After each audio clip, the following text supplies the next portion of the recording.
Some deaths don't just bury a body, they also bury a faith along with it. In this video, I'll tell you the story of a young woman whose ordeal shook not only her family, but also the medical world, the church, and even the history of cinema. Anneliese Michel, or as you may know her from the movies, Emily Rose. Raised in a strict Catholic household, this young woman was pulled into a darkness that began with medical diagnoses and ended with terrifying rituals.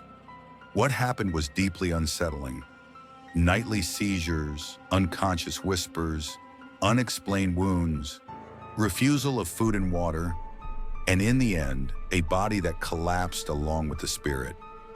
This case tested not only faith, but also the limits of science and the law. And eventually, this dark story was transformed into a film that echoed across the world, The Exorcism of Emily Rose. Now let's lift the veil on this chilling case and uncover the mystery together. By the way, if you enjoy this kind of content, please don't forget to subscribe to my channel and like the video. Your support means a lot to me. Welcome to my channel, Discovery of the Mystery, where we will uncover the secrets.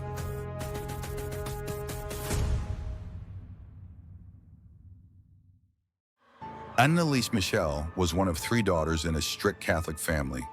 Their home was never without prayer, and Sunday Mass was a weekly routine. During the turbulent years of adolescence, at age 16, her seizures began. With the medical resources of the time, she was diagnosed with temporal lobe epilepsy.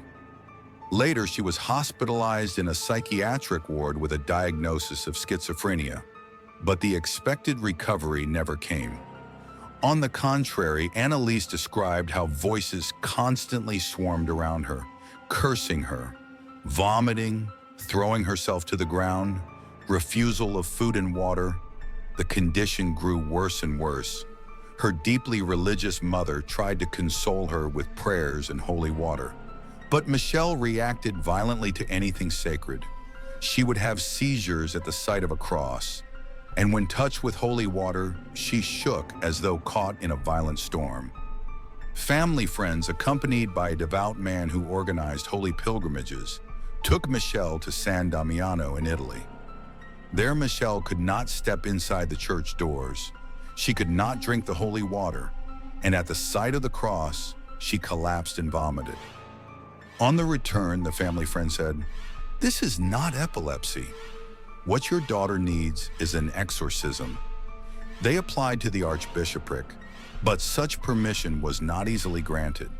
The church had strict conditions that had been in place for centuries. Let's list them. The person must suddenly speak a language they have never learned. They must display supernatural or extraordinary strength.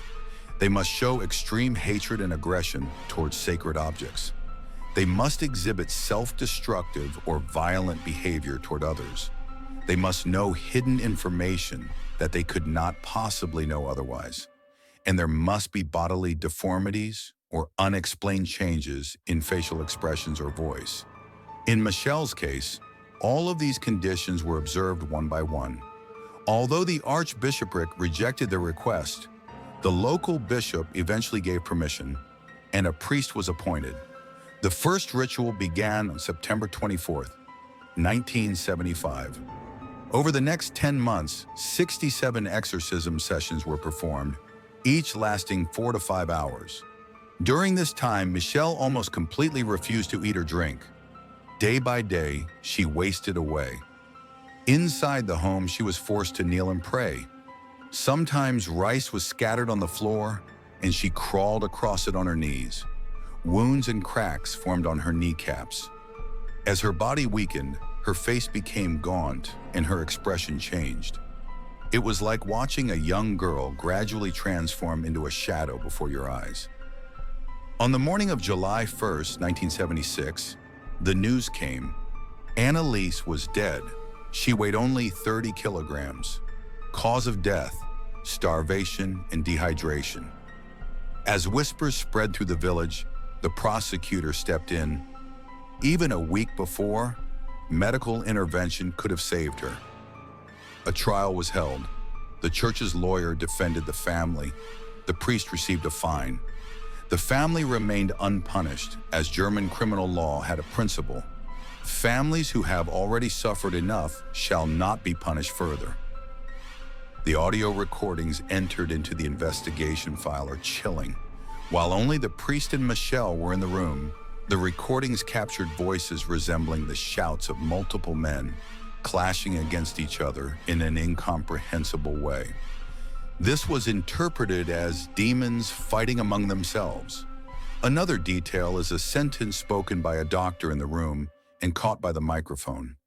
"There is no injection for the devil, Anneliese." This was a confession of despair in the language of science. After the burial, the family requested that the grave be opened and the coffin replaced with a metal one. Citing the cheap coffin as the reason, the request was accepted.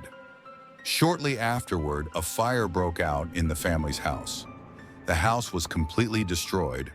When the flames were extinguished, only the smell of smoke and unanswered questions remained. Michel's story also made its way to cinema, with different names, different interpretations, but always circling around the same wound. The most famous of these is the Exorcism of Emily Rose. The Anneliese Michel case was etched into history as a dark event. 10 months, 67 exorcisms, a young woman reduced to 30 kilograms, and everyone involved left powerless. On my channel, I had previously shared a video titled "Real-Life Demonic Possession: 7 Nights of Terror in Turkey." I definitely recommend you watch it. In that video, I told the story of a woman named Seda T and her family who endured terrifying paranormal events. Michel's experiences were strikingly similar to Seda's. Just like Seda, Michel refused food and water, and just like Ada, she died from starvation, dehydration, severe exhaustion, and multiple organ failure. What Anneliese Michel lived through was not only a tragedy of her time, but also a reflection of humanity's deepest fears. Medicine could not explain it. The audio recordings remain unresolved. The church intervened. The court prosecuted those involved and reached a verdict. Yet no one truly understood what had happened. And now only one question remains. Was Michel truly sick? Or was she a victim haunted by a dark presence? So what do you think? Share your thoughts about this case in the comments and let's discuss together. And for many more mysterious stories and unexplained events, don't forget to subscribe and turn on notifications, because there are still countless secrets waiting to be uncovered. See you in the next video.